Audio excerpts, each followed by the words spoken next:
जादुई नींबू का पेड़। एक समय की बात है। एक गांव में एक परिवार रहता था। उस परिवार में 3 भाई रहते थे। तीनों भाइयों की अभी तक शादी नहीं हुई थी। तीनों गांव में खेती करते थे। बड़े वाले का नाम अमन, उससे बाद वाले का मोहन और सबसे छोटा भाई राजू था। अमन और मोहन काम करने में बहुत ही कंजूस थे, अर्थात कामचोर थे। वह छोटे भाई से ही काम करवाते थे। जब भी कोई खेती का काम हो या लकड़ी काटने का या किसी प्रकार का अन्य काम हो, वह छोटे भाई राजू को ही काम करने के लिए बोलते थे और बड़े भाई दोनों आराम करते थे। एक दिन अमन, मोहन और राजू तीनों भाई खेत पर निकल जाते हैं। उस समय खेतों में खुदाई का समय चल रहा होता है। अमन और मोहन दोनों भाई एक पेड़ के नीचे बैठ जाते हैं और छोटे भाई को खेत खोदने के लिए बोलते हैं। छोटा भाई राजू अपने बड़े भाई का कहना मानता था। वह किसी भी प्रकार से उनके द्वारा काम बताए जाने पर मना नहीं करता था। जब राजू खेत खोद रहा होता है, उस समय मोहन और अमन दोनों राजू को बोलते हैं कि राजू, खेत खोदने के बाद जंगल से लकड़ियां लाना है। राजू बोलता है, ठीक है भैया, मैं जंगल से लकड़ियां लेकर आ जाऊंगा। उसके बाद राजू खेत खोदकर जंगल में लकड़ियां काटने चला जाता है। कड़ी मेहनत के बाद राजू जंगल से लकड़ियां काटकर वापस आता है तो रास्ते में एक मुनिराज पेड़ के नीचे बीमार अवस्था में लेटे हुए होते हैं। तब राजू उस मुनिराज को बोलता है कि हे मुनिराज, क्या आप बीमार हैं? मुनिराज बोलता है कि हाँ, मैं बीमार हूँ और मुझे काफ़ी ज़्यादा ठंड लग रही है। राजू बोलता है कि मैं क्या आपकी कोई हेल्प कर सकता हूँ? मुनिराज बोलता है कि मुझे कुछ लकड़ियाँ चाहिए जिससे मैं आग जलाकर अपने शरीर की ठंड को कम कर सकूँ। उसके बाद राजू अपने लकड़ियों का बंडल उस मुनिराज के पास रखकर उसमें से लकड़ियां निकालकर आग जलाने लग जाता है। तब मुनिराज बोलता है कि तुम बड़ी मेहनत करके यह लकड़ियां काटकर लेकर आए हो। तब राजू बोलता है कि मनराज, आप इसकी टेंशन ना लो, आप अपनी ठंड को कम करो। उसके बाद राजू आग जलाकर उस मुनिराज के शरीर की ठंड को कम करता है। राजू बोलता है कि क्या कोई ऐसी दवाई है जिससे आप ठीक हो सके? तब मुनिराज बोलता है कि हाँ, एक ऐसी दवा है, यदि वह मुझे मिल जाए तो मैं तुरंत ही ठीक हो जाऊंगा, लेकिन उसको लाना बहुत कठिन है। राजू बोलता है कि उसकी टेंशन ना लो, आप मेरे को बता दो कि वह चीज़ अर्थात वह जड़ी बूटी कहाँ मिलेगी।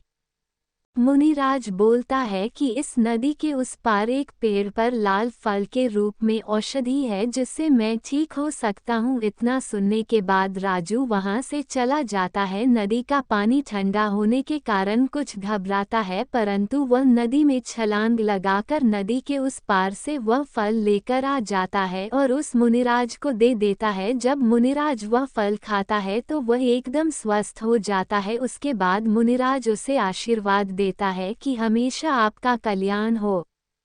उसके बाद राजू अपने घर चले जाता है। घर जाने पर अमन और मोहन उस पर चिल्लाने लगते हैं कि तुमने इतना टाइम लगा दिया, उसके बाद भी लकड़ियाँ लेकर नहीं आए। जब राजू ने अमन और मोहन को पूरी बात बताई, फिर भी उन लोगों को कुछ समझ नहीं आया और राजू को बोलने लगे कि तुम अभी खाना पकाने के लिए लकड़ियों का इंतजाम करो। तब राजू बोलता है कि हाँ, मैं लकड़ियों का इंतजाम कर दूंगा भैया। उसके बाद जैसे तैसे करके राजू ने लकड़ियों की व्यवस्था करके खाना बनाकर खाया।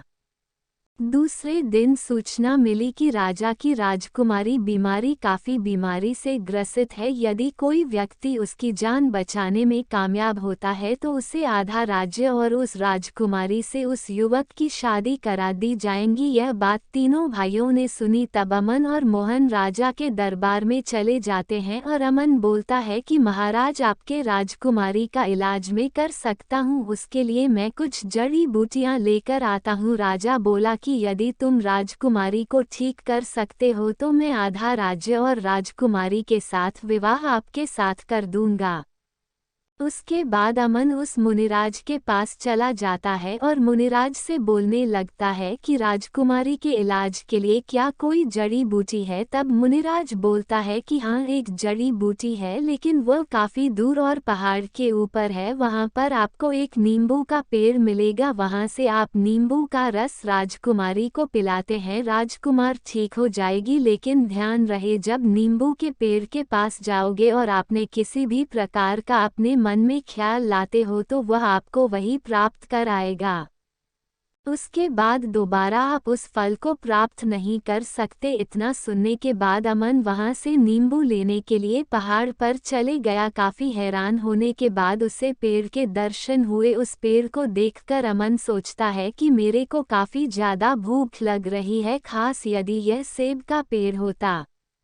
उतने में ही वह नींबू का पेड़ सेब के पेड़ में परिवर्तन हो जाता है और सेब अमन के हाथ में आ जाता है। इस प्रकार से अमन फल लाने में नाकामयाब हो जाता है।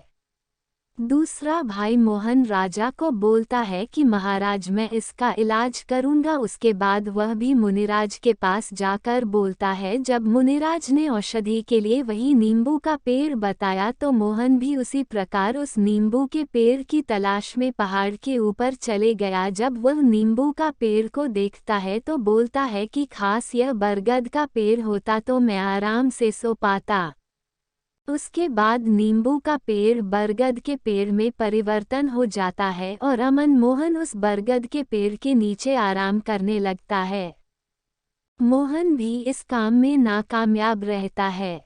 सबसे छोटा भाई राजू काफी मेहनती और ईमानदार लड़का था। वह राजदरबार में रहता है। तब उसको राजा बुलाता है कि आप क्या राजकुमारी के लिए कुछ नहीं कर पाओगे। तब राजू बोलता है कि महाराज, मैं कुछ करता हूँ जिससे राजकुमारी ठीक हो जाए, लेकिन उसके लिए मेरे को बाहर जाकर आना होगा। राजा ने बोला कि ठीक है, आप जहाँ से भी दवा लेकर आना चाहते हो वहाँ से आप ले आ सकते हो। उसके बाद राजू राज दरबार से निकलकर उस मुनिराज के पास चला जाता है। मुनिराज को बोलता है कि हे मुनिराज, मुझे कुछ ऐसी औषधि बताओ जिससे मैं राजकुमारी को ठीक कर सकूं। मुनिराज ने बताया कि तुम उस पहाड़ के ऊपर एक जादुई नींबू का पेड़ है, वहां से तुम उस फल को तोड़कर उसका रस राजकुमारी को पिलाओगे तो वह तुरंत ठीक हो जाएगी। लेकिन ध्यान रखना, उसके पेड़ के पास जाने पर किसी भी प्रकार का मन में विचार नहीं रखना है। यदि तुम किसी प्रकार का मन में विचार रखते हो तो वह जादुई नींबू का पेड़ उसी में ही परिवर्तन हो जाएगा और तुमको फल नहीं मिलेगा। राजू मुनिराज से आशीर्वाद लेकर उस जादुई नींबू के पेड़ की तलाश में चला जाता है। पहाड़ को चढ़ने पर राजू को काफ़ी परेशानियां होती है, लेकिन फिर भी राजू पहाड़ के ऊपर चला जाता है और जैसे ही नींबू का पेड़ सामने देखता है और बोलता है कि मैं जल्द ही मुझे इस नींबू के पेड़ से नींबू लेकर राजकुमारी को ठीक करना होगा।